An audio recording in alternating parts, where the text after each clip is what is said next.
Sveiki, mēs esam Aizsēt komanda, un šis ir mūsu podkāsts, kur mēs gudri muldēsim par lietām, ko mums cilvēki internetā pajautāja. Jā. Šis ir viens no mehāniķiem, šis ir mūsu dārdznieks, un šis ir mūsu Stūrmanis. Un tas ir mūsu pilots. Aizkadrā mums ir Roberts Kalniņš un Lauma. Lauma ir mūsu jaunā sekretāra. Šito sekretāru mēs atlaidām no darba. Sorry. Man pat to nepateica, vienkārši ielikt citu. Yep. Un tad mums ir Roberts Kalniņš, kas ir mūsu stūrmanis un kas saka, nekad Stūrmanis? Stūrmanis. Man arī aizvietoja tādā nozarē, ok. Nē, kas ir mūsu šoferis. Šoferis, mehāniķis. Viņš saka, viņš neskrūvē. Viņš neskrūvē. Jā. Viņš ir mūsu multifunkcionāls. Uz izsaukumiem. Jā. Kā jūs izvēlaties stratēģiju konkrētam posmam? Mums bija pirmos posms, mēs braucām tīri, tā kā ķipa for fun. Gulbeni bija, sākam no sprintiem. Sprints sākumā bija pirmais sprints Nīcā bija, lai saprast, kā Puma vispār ripo. Kā es ar Pumu vispārībā tiek galā. Tad bija gulbene. Gulbenē mums bija stratēģija saprast un iemācīties karnetes, lasīt stenogrammu, visu pārējo. Kas mums nākamais bija Nīca. Arī Nīca, jā, tos sprints. Tas mums bija. Tur bija atkal redzēt, cik Karolīna vispār ātri var nobraukt kaut ko un kāda ir reakcija. Un Karolis jau bija mums galvenais. Tas bija, mēs braucām no sirds. Braucām no sirds līdz stabam. Tur bija sirds iesaistīta. Kādi ir galvenie faktori, kas izšķir labu un izcilu rezultātu? Briedi, kāds ir tavs dārznieku opinion on this? Es aizmirsu jautājumu. Lūdzu, atkārto jautājumu. Kādi ir galvenie faktori, kas izšķir labu un izcilu rezultātu? Labs un izcils rezultāts. Daudz, kas īstenībā ļoti daudz maz faktoru un arī ļoti liela faktoru. Pirmkārt, kā mašīna vispār brauc, iet. Cik ļoti ir sagatavot uz... Jā, kāds riepas vispār sākums ir ar riepām, cik tur apakšā zirdziņi ir, kāds vispār ir stūrmanis, vispār kāda komanda. Palielam daudz, kas izsaka, tur te varētu stundām ilgi sēdēt un runāt pa visādiem faktoriem. Tā kā daudz, kas palielam. Galvenais, manuprāt, ir braukt, nebaidīties un izvēlēties pareizo cilvēku savu kārtu.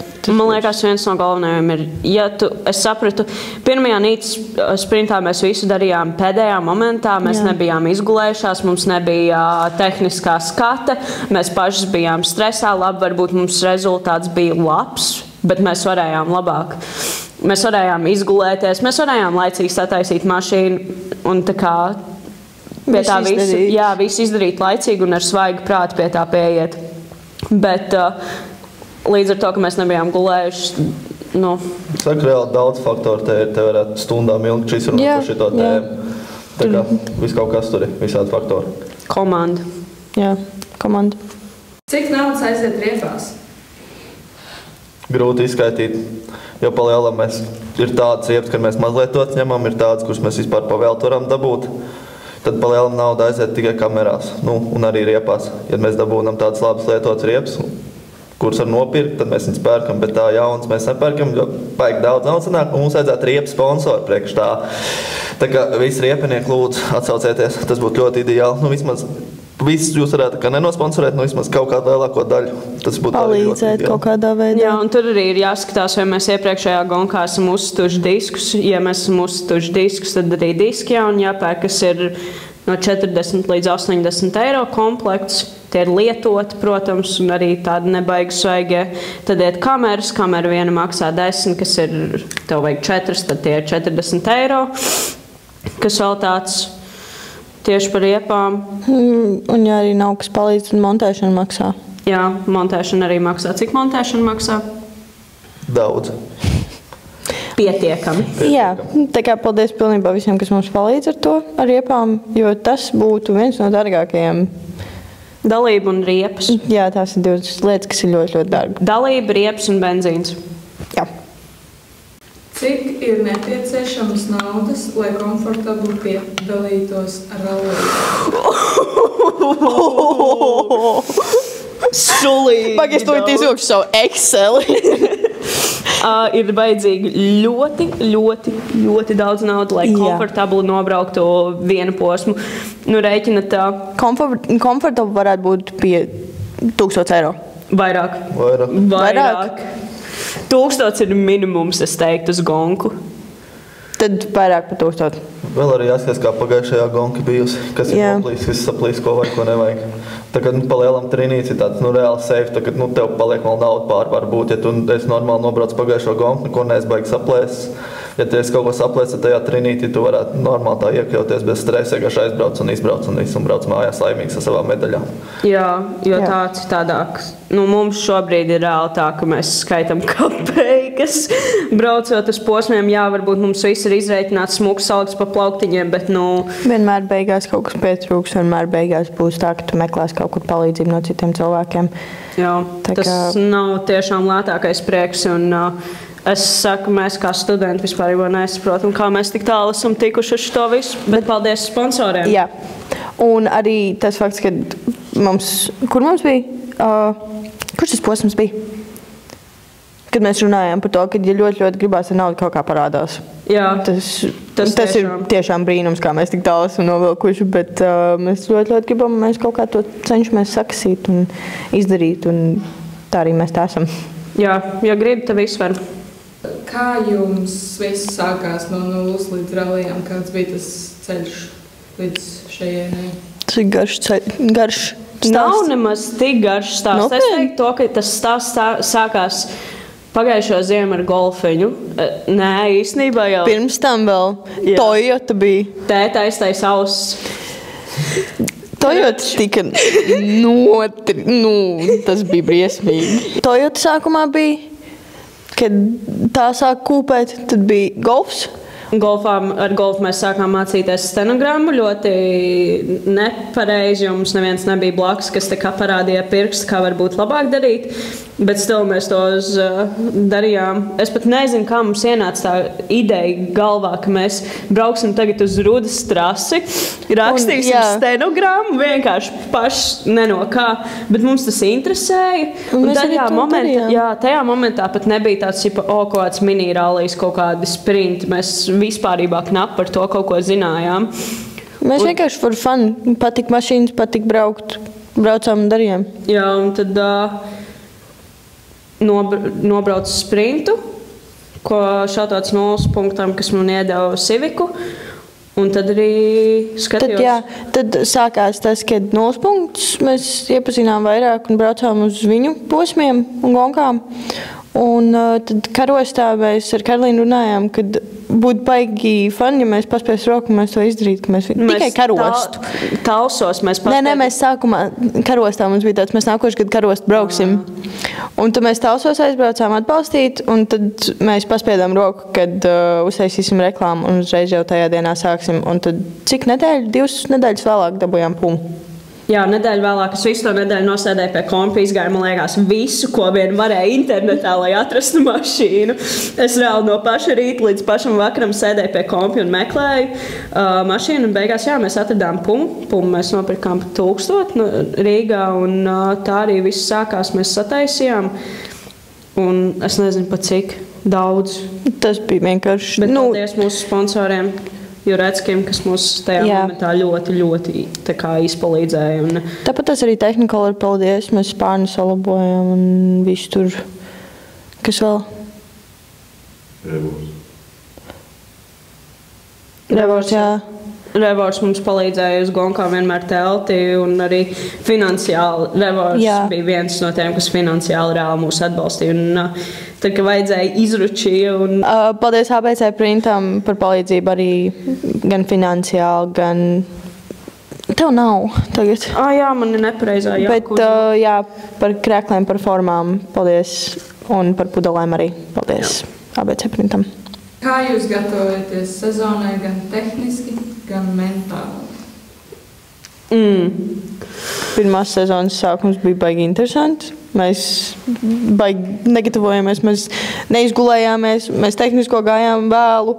Mēs kavējām autosprintus, tur bija viss Tur šitāds. nebija gatavošanās, tur bija vienkārši visu daram pēdējā momentā, jo bija tik daudz ko darīt.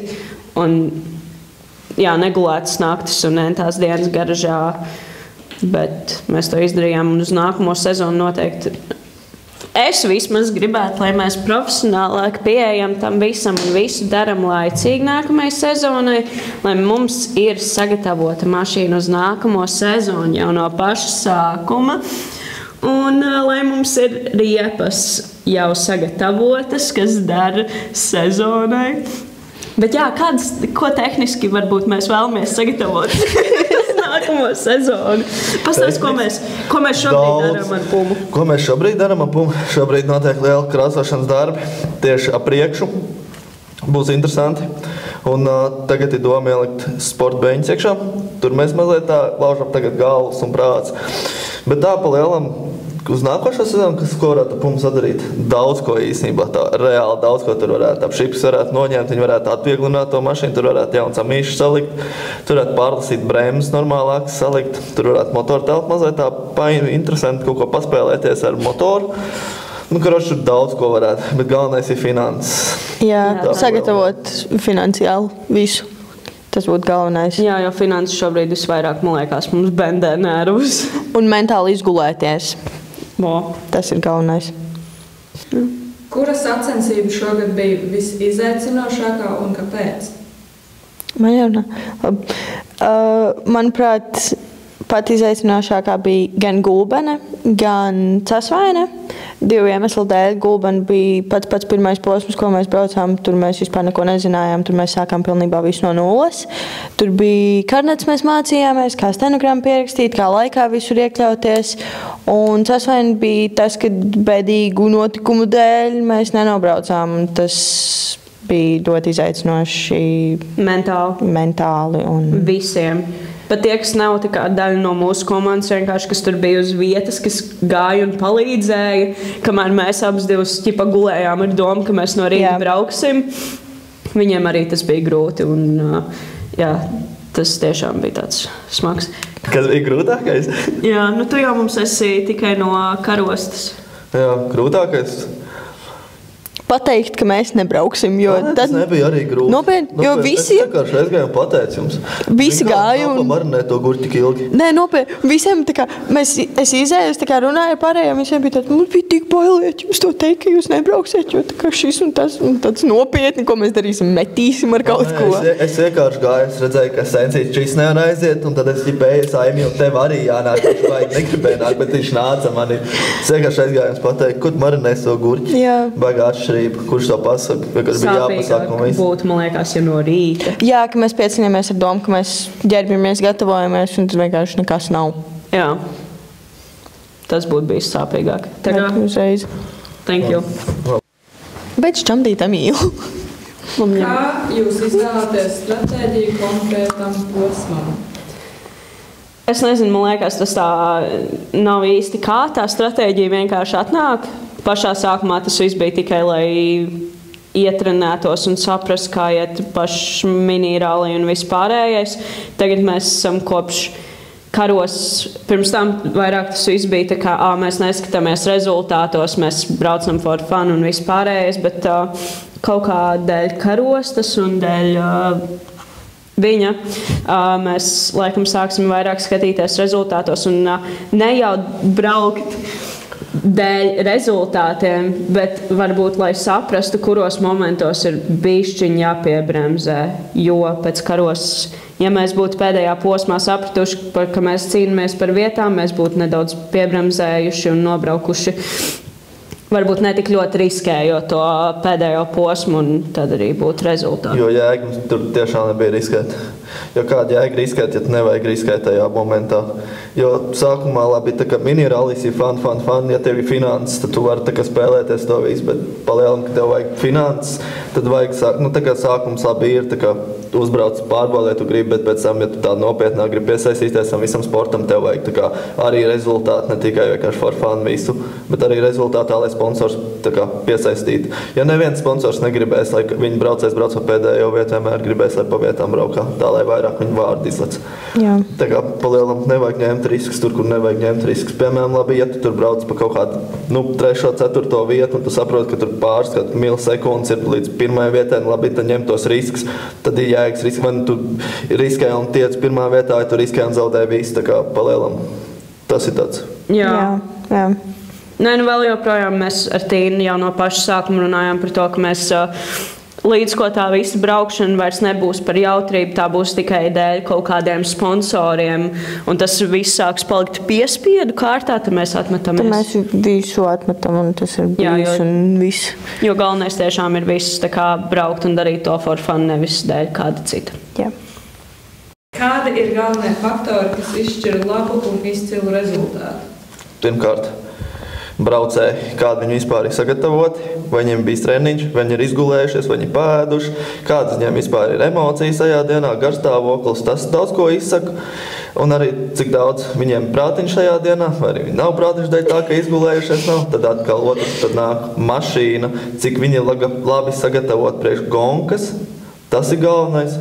Un tad, ja mēs vairāk lienām iekšā tajā mašīnas lietās, tad arī viss riepas, amārtiņi, viss kaut kas, tur ir tik daudz faktoru, kur varētu viss tāds milisekundes pa lielam dabūt daļ visādām riepām, amortizatoriem, bremzēm, visādām tādām lietām, un pa lielam 2 lietas, kādi cilvēki un kādi tehnika, un tas arī viss. Bet tā pa lielam šo tēmu mēs varētu stundām ilgi apspriest. Jā. Kas ir tie cilvēki, kas visvairāk tevi iedvesmoja izveidot komūnu un kāpēc tieši Eyesight? Komūnu visvairāk, kādēļ es vispārībā izdomāju, tas viss sākās sākumā tikai ar apģērbu, beigās tas viss, es negribēju sevi iesprostot tikai tajā brendu taisīto Eyesight tipa, bet es gribēju veidot kaut ko vairāk, es gribēju savienot cilvēkus, es gribēju veidot to komūnu, kas viens otram palīdz, kas kopīgi attīstās un vienkārši kā papildus ģimeni, jo pašā sākumā, kad es kaut kādā 1. kursā mācījos, man trūka tas reāli. Man gribējās pievienoties kaut kādai kopienai, kam es varētu dot savu skillu un kuri varētu man palīdzēt. Un nekas tāds nebija īsti Liepājā. Tādēļ es to sāku veidot un būvēt augšā. Un nosaukums, es atceros, gāju mājās no skolas 1. kursā un es domāju kaut kāds catchy nosaukumus un sāku domāt par kā cilvēkam ir 5 maņas, man liekas. Un es gribēju ar acīm, jo tieši ar acīm tu man liekas, pašai liekas acis tik prikulīga lieta, jo tu paskatoties uz cilvēku, viņam acīs, tu saproti, kam viņš ir gājis cauri un ko viņš ir piedzīvojis. Un tas, kā mēs redzam, katras dzīve ir pilnībā savādāk. Mums katram ir dažādi tie perspektīvas dzīvi. Un tādēļ, man liekas, man tas nosaukums tik ļoti aizgāja. Viņš arī catchy ir. Un tāpēc ir Eyesight Communities. Un es ceru, ka tas turpināsies. Un paldies maniem draudziņiem, kas man atbalsta. Un one love visiem pārējiem. Shoutouts mūzikas visiem draudziņiem, kas ir Eyesight Community. Jā. Filmēt. Nākat šurp. Nākat. Man nav gurķeri, ko pievilināt. Bet... Paldies, draugi, ka skatījāties mūsu mazo īso klipiņu par to, kā atbildam uz jautājumiem. Jā, un vēlos arī paziņot, ka mums ir jauni sponsori. Pepsi. Panāc tuvāk. Mums ir Kult enerģijas dzērieni. Jā, un Kult enerģijas dzērieni. Tā kā paldies viņiem un paldies visiem pārējiem sponsoriem un paldies jums, kas seko mums līdzi, kas komentē, kas laiko, kas šēro. Tā kā paldies jums visiem un tiekamies jau Latvijas posmā minirālijā. Biķerniekos. 25. Jā, 25. Paldies jums visiem! Tā!